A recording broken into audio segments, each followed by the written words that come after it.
Bien, ahora en este segundo bimestre vamos a empezar a desglosar los tres elementos del costo, ¿no? Es decir, los materiales, la mano de obra y los costos indirectos. Vamos a empezar entonces con el primer elemento del costo, que son los materiales, que de manera de sinónimo también se maneja como materia prima, materiales propiamente dicho, insumos y accesorios. Ya hemos definido en los anteriores temas que materia prima son todos aquellos elementos que salen de la naturaleza y que han sufrido un cambio de forma y no de fondo. Materiales son generalmente los bienes intermedios que de alguna manera nos sirven para ser bienes finales, ¿no? Y insumos son aquellos que son necesarios para la producción, y accesorios aquellos que embellecen el producto. Entonces vamos por el primer elemento del costo, que son los materiales. Los materiales, entonces, como hemos dicho, es el primer elemento del costo. Esta también de manera general se llama materia prima e insumos, que son todos aquellos elementos que se utilizan en la producción y constituyen la parte del producto, ¿no? La materia prima también es el elemento principal para elaborar el producto. Ejemplo, la madera en cuanto a lo que es la elaboración, por ejemplo, de un escritorio, y el material, el pegamento, ¿no? No se encuentra pegamento en la naturaleza, así que es un bien intermedio. Insumos son todos aquellos elementos que forman parte del producto y que podemos o no identificarlos dentro el mismo en una observación simple, ¿no? La producción de un mueble, por ejemplo, en carpintería tiene distintos y diversos insumos, ¿no? En sus fases de producción. Por ejemplo, un insumo en el habilitado o en el maquinado también se llama, o la utilización de la máquina, como por ejemplo la melamina, puede ser considerada material directo de fabricación porque se puede observar. Pero hay otros insumos como el insumo de ensamble, el clavo, la cola, que de alguna manera los podemos observar, pero no los podemos cuantificar de manera unitaria. También existen los insumos en el acabado, como el barniz, las lacas, etcétera, que son parte del producto, pero ya no los podemos identificar, ¿no? También existen otros materiales como el wipe, por ejemplo, ¿no? O otros elementos de limpieza, como las esponjas, las lijas, etcétera, que de alguna manera pueden ser considerados materiales indirectos. Para que entendamos cuáles son los materiales que se va a utilizar en el sistema productivo, y obviamente conocer cuáles son estos elementos dentro de los materiales, los insumos, etcétera, que vamos a contabilizar, se hace necesario que entendamos cuál es el proceso de producción o hagamos un análisis del proceso de producción.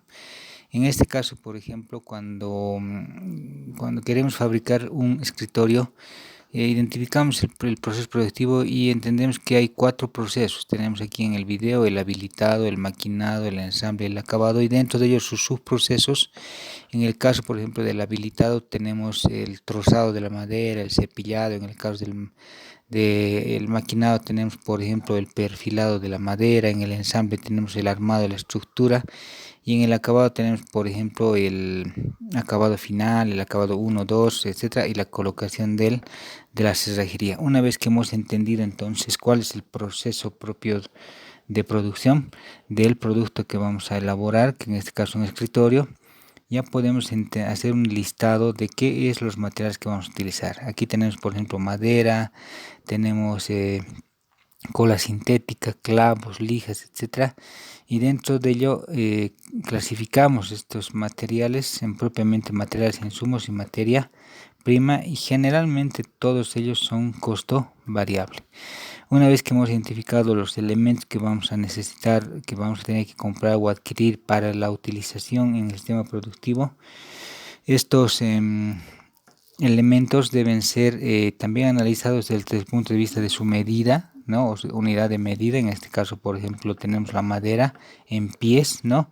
Y una vez que hemos identificado esto, el costo, por ejemplo, en cubierta, para la medida A, por ejemplo, vamos a necesitar 14 pulgadas de madera, ¿no? Un total, si quieres, de madera para un volumen de, por ejemplo, un escritorio, ¿no?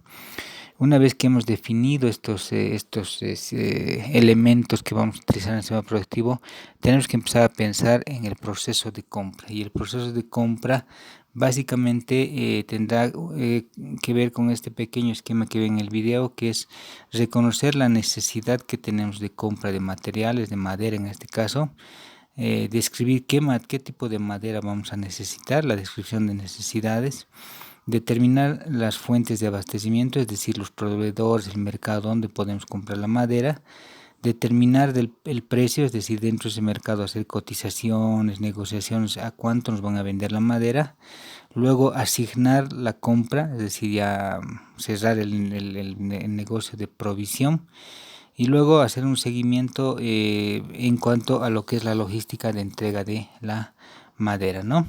Una vez que llega la madera a la empresa, pues, se hace la recepción de la madera en el almacén.